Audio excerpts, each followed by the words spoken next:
What's up everybody, and welcome to another episode of China Update, where I try and help you guys keep on top of the world's #2 economy. My name is Tony. For those of you watching for the first time, I am a lawyer from New Zealand, but I'm also trained in Chinese foreign policy. I currently work within China in an executive role, which requires that I follow the big macro developments coming out of China. I started putting these videos together for my mates back home who were interested in following China, and frankly I was very disappointed in the work that Western media was doing at creating a decent framework to help people understand what the hell was going on over here, whether it be the good, the bad, and the ugly. Everything that I say on here are my own words. I write, film, edit, do everything for this channel. I film this in my bedroom. This is 100% me, and I stand by everything that I say. If you disagree, I'm more than happy to discuss it with you below, and I'm happy passing on everything I say here to a paying client whose business requires that they follow what is going on here without the punditry and the BS. That's what I try and provide here for anyone who's interested. If that's something you're interested in, maybe consider subscribing. For everybody else, it's good to see you. I hope you're doing well. It is hot as fuck here. It has been a crazy week. It's very, very warm. I can't even stand going outside. I'm probably going to be sweating by the end of this. So let's just jump into it. Hopefully you guys enjoy this episode. I always appreciate your comments, your thoughts, any questions you might have, leave them in the comments. We can always chat over the next few days. I always enjoy it. This episode we have about 10-ish mini updates, then we have 3 deep dives. We're going to look at the China-US relationship, talk about a potential Cold War sort of engagement that we could be moving into. We're going to talk about Hong Kong. There's been a lot of big developments this week that we need to touch on. And finally, we're going to look at the Australia-US security relationship and as it relates to the Australia-Chinese relationship. Now, without further ado, let's jump into this week's China Update. At the beginning of the week, General Secretary Xi Jinping undertook an inspection tour of Jilin in China's northeast region of Dongbei, a region often called China's Rust Belt. The chairman stressed, quote, further revitalizing the northeast, end quote, and demanding that Jilin make efforts to ensure food security because, quote, internal conditions and the external environment for the country's development are undergoing profound and complex changes, end quote. In order to prevent high unemployment among what has traditionally been a highly politically sensitive demographic, that is young educated people, state-owned enterprises across the board have been ordered by the central and local governments to increase hiring of recent Chinese graduates. Now, this is something that we predicted a few months ago. If you've been watching for a while, we discussed this as highly likely. We were looking at the policy language that was coming out of the central government, and that was bound to happen. Weekly reports indicate that this is already well underway. The oil giant Sinopec Corporation has doubled its graduate intake this week to 7,000 for the year. This is just one example among thousands of state-owned enterprises that are already underway with this policy change. The chair of the European Parliament's delegation for relations with China criticized German car company Volkswagen for not confronting China over its treatment of the Uyghurs in a region where it has a factory, calling Volkswagen a, quote, company without a conscience, end quote, and saying, quote, companies like that are complacent in upholding a totalitarian hell in Xinjiang, end quote. The German car company Volkswagen was also criticized last Sunday evening in the popular US show Last Week Tonight with John Oliver in a long-form segment discussing the grave situation in Xinjiang. On Thursday, the CCP Politburo met and announced that the Fifth Plenum will meet in October to, quote, assess the proposals for formulating the 14th five-year plan. This is the five-year plan that begins next year in 2021 for social and economic development and future targets for 2035, end quote. And in a statement said, quote, since many problems we face are long and medium term, resolving such problems is like fighting a protracted war, end quote. Now the Chinese for protracted war is 持久战. This is a political term that was first coined by Chairman Mao Zedong during the Chinese war with the Japanese World War II as we know it, in a famous speech that he wrote called On Protracted War. For anyone who is interested in this particular philosophy from Mao Zedong thought, which may become increasingly relevant to Chinese foreign policy going forward in the medium to long term, I would highly recommend just Googling On Protracted War, Mao Zedong, and you can read it for free, translated in English, for, again, those who are interested. Chairman Xi Jinping also spoke at the important meeting, saying China needed reforms to stimulate domestic demand and called global political conditions, quote, complicated and grave, end quote. Despite official numbers suggesting industrial profits are up in June, CBRE Group Inc. data shows that the vacancy rates for office buildings in China's major cities are at their highest since the 2008 financial crisis, with Shanghai at 20% in the second quarter, Beijing at 15%, and Shenzhen at 21%. It is increasingly likely that the government will turn to debt-funded public fixed asset investment in infrastructure to ensure politically acceptable growth and employment levels as we move into the third and fourth quarters of this year. The Pew Research Center in the United States has released its most recent polling of American or US American public opinion towards China. The data indicates a serious deterioration in public sentiment towards the Middle Kingdom. Quote, today, 73% of US adults say that they have an unfavorable view of the country, up 26 percentage points since 2018. And went on to say, quote, around 2/3 of Americans, 64%, say China has done a bad job dealing with the coronavirus outbreak. Around 3/4, 78%, place a great deal or fair amount of blame for the global spread of the coronavirus on the Chinese government's initial handling of the COVID-19 outbreak in Wuhan, end quote.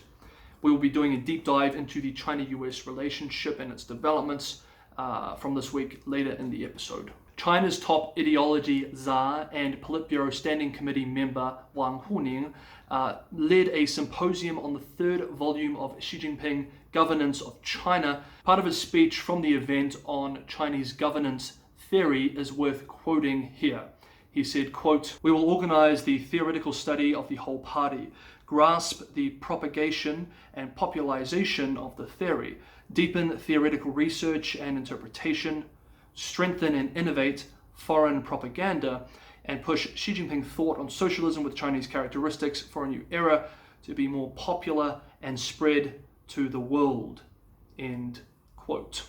Nikkei Asian Review reported this week that Japan's ruling party will urge the government to restrict use of Chinese-developed apps like TikTok and better protect sensitive information. Now, on this theme, while I'm recording this literally an hour ago, this is breaking news. The US president said to reporters in a statement, quote, as far as TikTok is concerned, we are banning them from the United States, end quote, and quote, I will sign the document tomorrow, end quote. There will probably be more on this next week when I have more information and we can provide more analysis for you guys. Mainland-based China Science Daily reports that Tsinghua University, China's top science university, is to discontinue its accounting major after recently also stopping several other majors as per new Ministry of Education requirements for leading universities to greatly increase training in high-tech subjects which the ministry argues China is facing an acute talent shortage in. In January, the Ministry of Education began requiring top universities to promote the study of subjects like high-end chips and software, intelligence technology, advanced manufacturing, national security technology, and others. 1/3 of all new enrollments must now be in these subject areas going forward. And finally, of the mini updates, the Teng-hui, Taiwan's first democratically elected leader, died this week. He was 97 years old. Li lived a tremendously interesting life. He was born in the 1920s in a small village north of Taipei in the then Empire of Japan. A top performer at high school, he won a full scholarship to go to college at Kyoto. And shortly after, as a young man, he served in the Japanese military and in the army during World War II.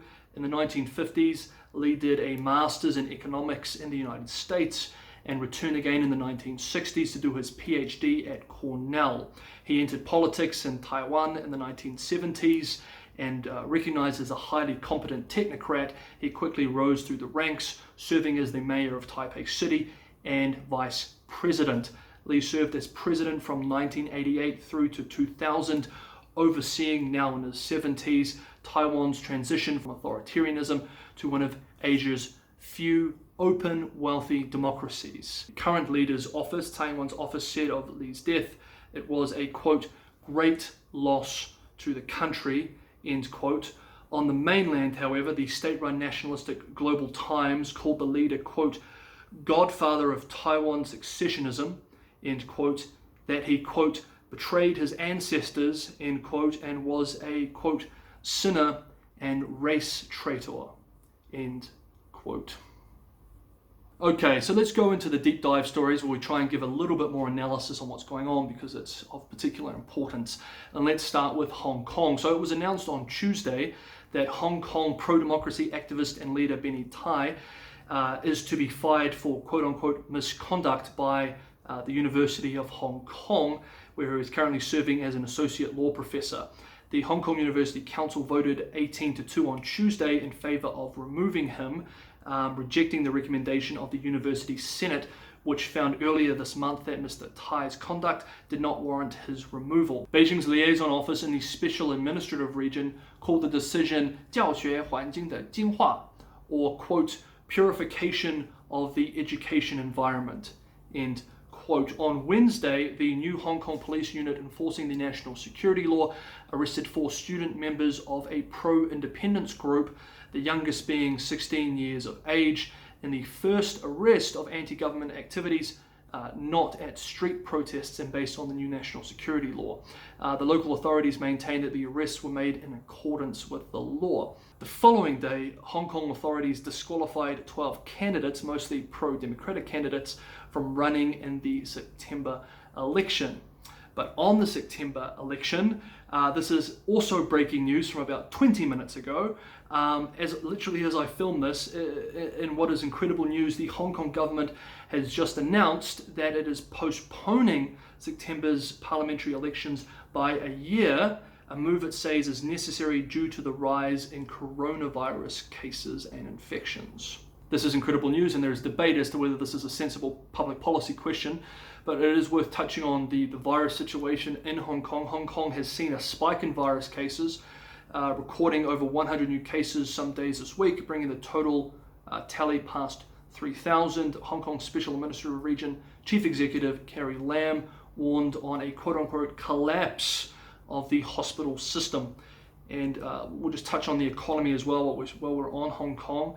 Economic data was also published this week for the Special Administrative Region. In a shock to no one, the data indicated that the global pandemic and the ongoing unrest, political unrest, has pulled Hong Kong's economy further into decline, with a 9% contraction over the last 3 months. Next up, let's talk about the China-US relationship. Of course, the relationship continues to deteriorate by the day and by the week, and this week was no different. So what is being said on both sides? What has happened this week with the China-US relationship? Probably the most important bilateral relationship in the world today. So, US Secretary of State Pompeo joined several of his colleagues over last weekend by presenting a sharp speech on China from the US administration's perspective, saying, quote, Ambassador O'Brien spoke about ideology, FBI Director Race talked about espionage, Attorney General Barr spoke about economics, and now my goal today is to put it all together for the American people and detail what the China threat means for our economy, for our liberty, and indeed for the future of free democracies around the world, end quote. The state-run People's Daily responded by saying the speech, quote, spread twisted history and the political virus of confrontation, end quote. Now, there is a narrative that is being pushed in the mainland and has been pushed for some time, which I've discovered is increasingly being embraced, unfortunately, by some in the Western media. It's a narrative that goes something like this: the US-China relationship is at its worst point in history due to a US administration that is entering an election season and wants to distract from its mishandling of the virus there. A similar version of this narrative is that this is Trump's Cold War that is also being pushed, or that this is exclusively being pushed by the current US administration, and that's why the situation is so bad. I think that this sort of narrative is a mischaracterization and fails to note 4 important points, which I'll identify now. 1, the China-US relationship was already in free fall before the pandemic. Late last year, I was telling you guys on here, for example, how the bilateral relationship was in the toilet and that it was likely going to get worse. And the main reason why we were there and why it was going to get worse is because of the alienation of traditional stabilizing pillars in the relationship, i.e. the business community and the China watching community, which dominated China policy and the State Department, due primarily to Beijing's previous actions. And because of that, it made it unlikely that the relationship could be saved at that point. Two, for those of you who have been watching me all year, you'll know that the China virus rhetoric of the White House was adopted in response to top officials in the PRC claiming that the COVID epidemic began in the United States. And this rhetoric started before the virus exploded in the United States and was thus not initially due to an attempt to distract voters from the virus situation at home. Up until that rhetorical shift, in actual fact, the US president had actually been praising Xi Jinping's efforts. Three, most policy developments to counter China coming out of the United States over the last 12 months have been from the Congress and have largely been bipartisan. In fact, ironically, the most stable part of the relationship is the trade relationship, which the US president has championed. And four, over the last 6 months in particular, where we've seen the most dramatic deterioration in the China-US relationship, Chinese state actions from its behavior during the initial outbreak in Wuhan, in Hong Kong, in Xinjiang, to a general sharpening in its diplomacy and aggressive behavior at its territorial periphery among its neighbors, among other things, has caused public and elite opinion of the People's Republic of China to plummet in dozens of countries around the world.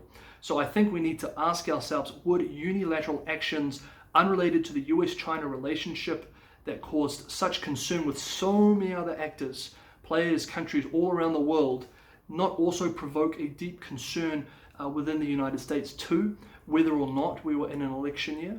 There has also been this general assumption or this line that I've seen going through some Western media that goes something like this: the United States and other actors can choose not to have confrontation. They can choose not to go down the path of the Cold War. They can choose to have purely friendly relations with the PRC. This, I think, doesn't fully grasp the situation at hand. If we're in a situation with two people, if somebody strikes me in the face, for example, I have many choices.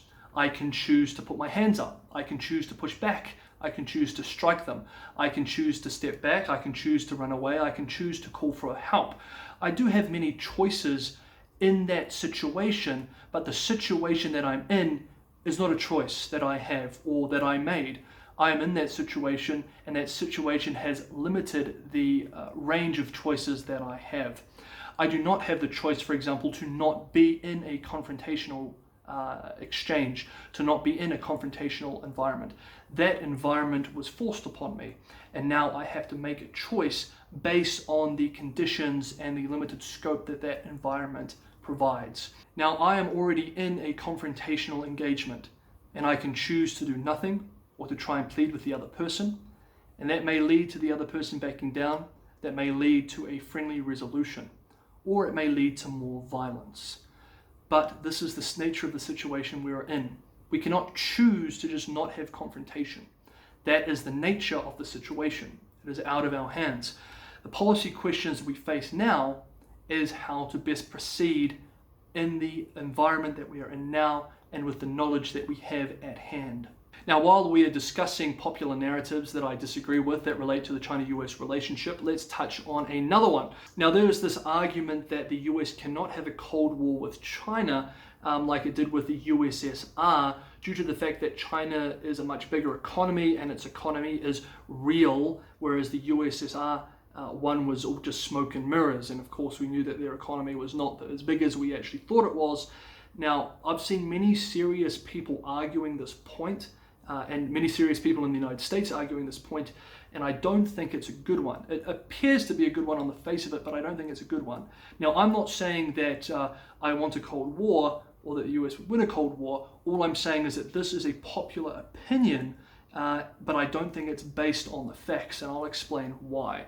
One, on the first point, the size of the economy. China's GDP is approximately 60% of the United States economy. The USSR was, on paper at least, 50 to 60% of the US economy from the 1960s all the way through to its collapse in the 90s. In the 1960s too, the USSR's economy was approximately 16% of global GDP, which is about where China is today. The second point is, at the start of the Cold War, the USSR and the US were technologically and militarily on relatively even footing, and the Soviets were even ahead of the US at times during the space race. China is developing very quickly, but it is nowhere near the US across most technologies.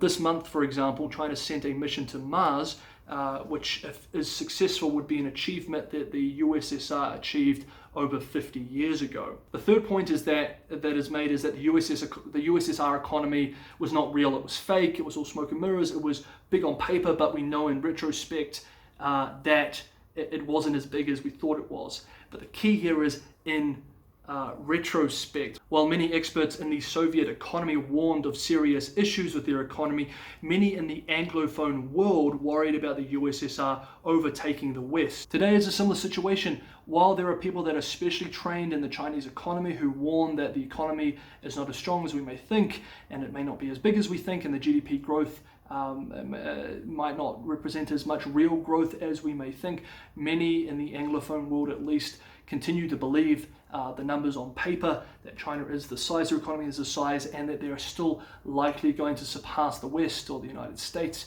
even though there is little evidence to suggest that this is highly likely. Okay, finally, let's talk about Australia, the United States, and China, this holy trinity of sorts. On the 23rd of July, Australia moved from its original position of neutrality to align itself with the United States in supporting relevant UN international legislation, and the 2016 award by the arbitration tribunal that heard the case brought by the Philippines against China in the South China Sea. Australia also went further than the United States to formally rejecting the legal basis of China's maritime claims in the South China Sea. China was quick to respond in calling the declaration from the Australian side, quote unquote, illegal.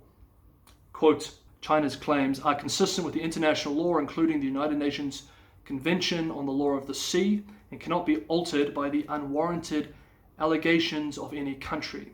Went on to say, China firmly opposes the Australian side's remarks, which ignore facts and violate international law and basic norms of international relations. End quote. Now, state media used even stronger language in the People's Republic of China, warning of severe consequences, including further economic sanctions. This week, Australia had bilateral defense talks with the United States, and China policy was front and center in those talks. In a joint statement, which I've lightly edited for brevity, the two parties announced, quote, the United States and Australia expressed deep concern about the People's Republic of China's government's efforts to undermine one country, two systems framework and to erode Hong Kong's autonomy and freedoms, and the PRC's campaign of repression of Uyghurs and members of other minority groups in Xinjiang, and reaffirmed Taiwan's important role in the Indo-Pacific region, as well as their intent to maintain strong unofficial ties with Taiwan and to support Taiwan's membership in international organizations where statehood is not a prerequisite, and serious concerns over recent coercive and destabilizing actions across the Indo-Pacific. End quote. At the talks also, a classified defense framework was agreed to. Experts in Australia believe that the United States will be beefing up its military base in Darwin, Northern Territory, Australia. It was also declared this week that the Australian rare earth miner Lynas will receive funding from the United States Defense Department for a processing plant in Texas, a move the US hopes will reduce its reliance on China for the strategically important rare earths. Okay guys, that's our episode for today. I hope you guys enjoyed it. Like I said, leave your comments, your thoughts, your questions, whatever. I always love talking to you guys in the first few days after I put these videos out. Wherever you are, I hope you're safe and I hope you're sane. I will see you all next week on China Update.